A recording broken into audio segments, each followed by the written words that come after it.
Hey everybody, this is Ratchet Politics and I'm your host Saeed. We have a great program today, so let's jump right in.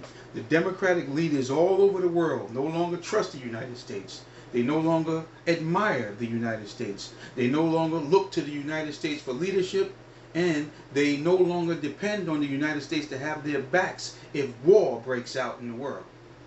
In fact, we can no longer proudly wear the mantra of the United States because Donald Trump has transformed us into the divided states. We are no longer the builders of that beautiful shiny house on the hill. Instead, we are now the builders of Alligator Alcatraz. We are no longer the leaders of the free world. We are now the leaders of disinformation and conspiracy theories.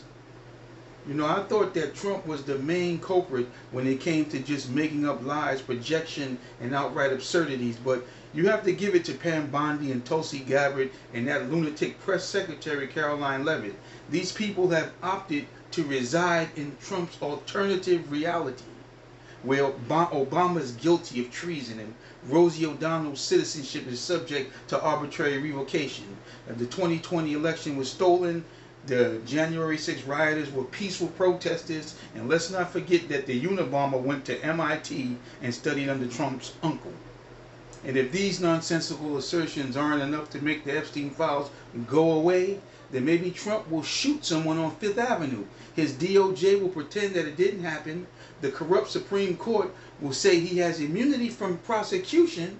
Mainstream media at his next press conference will ask questions about Hillary's emails, ignoring that he just murdered somebody on Fifth Avenue. And just like he said several years ago, he won't lose any of his profoundly insightful supporters. You know, this administration hasn't merely lost its way. It's currently considering a pardon for child sex trafficking Ghislaine Maxwell. The only people who think that this is a good idea are those who live in Donald Trump's upside down kingdom.